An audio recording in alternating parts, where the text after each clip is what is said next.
जय श्री राम, जय हनुमान सभी को।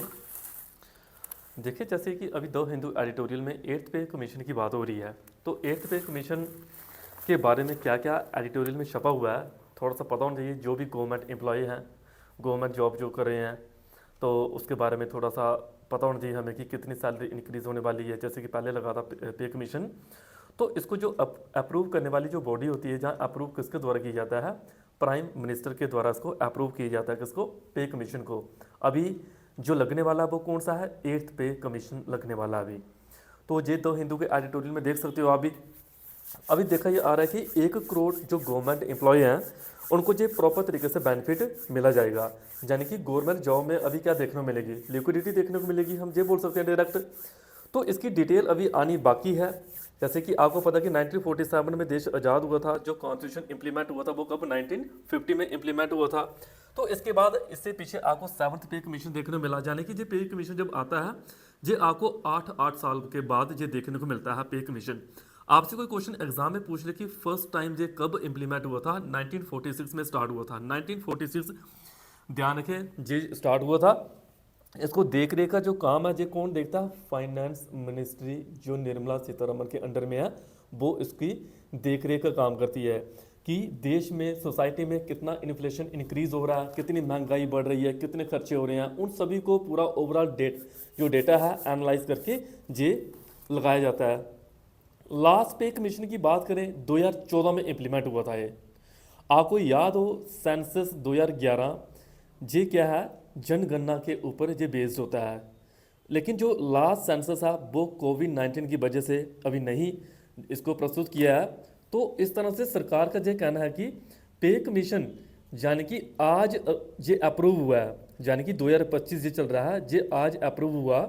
इसमें जो एम्प्लॉय हैं, गवर्नमेंट एम्प्लॉय, उनकी सैलरी इंक्रीज देखने को मिलेगी। यानी कि सैलरी बढ़ेगी, सैलरी बढ़ेगी, हर एक एम्प्लॉय की सैलरी बढ़ेगी। जो 2014 में कमीशन जब लगा था ना, ये अप्रूव हुआ था लास्ट 7वां 2014 में जब ये अप्रूव हुआ था। लेकिन अप्रूव के बाद ये प्रॉपर तरीके से जो इम्प्लीमेंट हुआ था कब? 2016 में इम्प्लीमेंट हुआ था।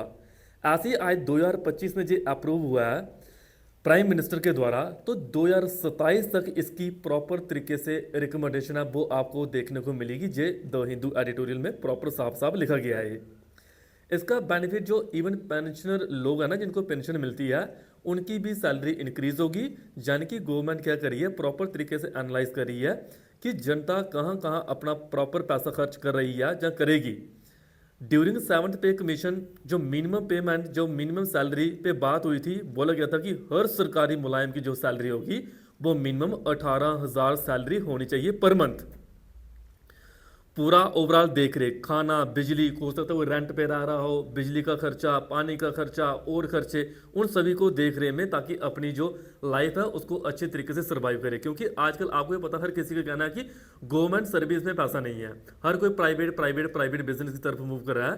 तो यानी कि सरकार कुछ ऐसे ऐसे स्टेप उठा रही है कि जो गवर्नमेंट जॉब कर रहे हैं उनको भी प्रॉपर तरीके से जब बेनिफिट मिले, प्रॉपर तरीके से उनकी अगर सैलरी इंक्रीज होगी तो कहीं ना कहीं ये चीज़ें देखने को मिल सकती हैं।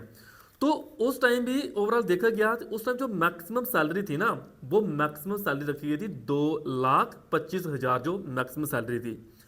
आज के टाइम भी बात करें, जो हमारे देश में कैबिनेट सेक्रेटरी रैंक के जो लोग होते हैं, जो IAS IPS के बाद जो बनते हैं, इनकी हाईएस्ट सैलरी भी 2.5 लाख तक देखने को मिलती है। आपको कोई एग्जाम की प्रिपरेशन करनी हो जिनमें आपको लगे कि सबसे ज़्यादा सैलरी कौन कौन से एग्जाम में होती है? RBI ग्रेड बी का एग्जाम, RBI ग्रेड बी का exam, reserve bank of India का ग्रेड बी का एग्जाम, इसमें जो सैलरी है 1 लाख से तो स्टार्ट होती है। नवार्ड का एग्जाम, NAVARD नवार्ड, ये ग्रेड ए का एग्जाम होता है। इसमें जो सैलरी होती है जो एम्प्लॉय की वो 1 लाख तक। यानी कि अगर 8th पे कमीशन लगेगा तो उनकी सैलरी डायरेक्ट डबल हो जाएगी, वो कितनी 2 लाख पहुंच जाएगी उनकी सैलरी। तो इस तरह से डबल सैलरी देखने को मिलेगी। ये प्रेजेंट आपको पता है द हिंदू एडिटोरियल में मैंने बताया था कि जो हमारे देश की इकोनॉमी है वो अभी थोड़ी डाउन चल रही है। यानी कि अगर सैलरी अभी इंक्रीज होगी तो लोग खर्चे भी तो ज़्यादा करेंगे। कोई बोलेगा मुझे ये खरीदना, कोई बोलेगा मुझे फ़ोन खरीदना, कोई बोलेगा मुझे अपने घर के जितने भी आइटम्स हैं वो खरीदने की बात करेंगे। तो ये ऐसा कब देखने को मिला? जब सैलरी इंक्रीज होगी। तो यूनियन मिनिस्टर अश्विनी वैष्णव इनके द्वारा, ठीक है, चेयरपर्सन और 2 मेंबर को जहां पे कमीशन को अपॉइंटेड है, ठीक है, उस कमीशन को अपॉइंट करने के प्रॉपर तरीके से एक कमेटी सेटअप कर रहे हैं। तो आगे देखते हैं आने वाले टाइम पे ये अभी डेटा चलता जाएगा। तो आपके लिए जो खुशखबरी यही है, जो गवर्नमेंट एम्प्लॉय हैं, कि 8th पे कमीशन लगने वाला है। आज इसको पीएम के द्वारा अप्रूव किया गया है। तो जाने कि आने वाले टाइम में, जैसे पिछली बार जो टाइम लगा था, तो आने वाले टाइम में 2026 तक या 27 तक ये प्रॉपर तरीके से इंप्लीमेंट हो जाएगा। जो बच्चे गवर्नमेंट एग्जाम की प्रिपरेशन कर रहे हैं, सोचो जो आज सैलरी 50,000 ले रहे होंगे, तो जब आप लगोगे वही सैलरी आपकी 1 लाख होगी। जो आज 1 लाख ले रहे हैं, तो आने वाले टाइम पे आप डायरेक्ट जब लगोगे तो आपकी सैलरी 2 लाख देखने को मिलेगी, डबल सैलरी। तो ये है 8th पे कमीशन का मतलब, यानी कि गवर्नमेंट जॉब जो करते हैं तो प्रॉपर तरीके से उनको बेनिफिट भी ऐसे वैसे मिलते हैं। Okay, thank you. ये थी एक इन्फॉर्मेशन जो मैंने आपको बतानी थी।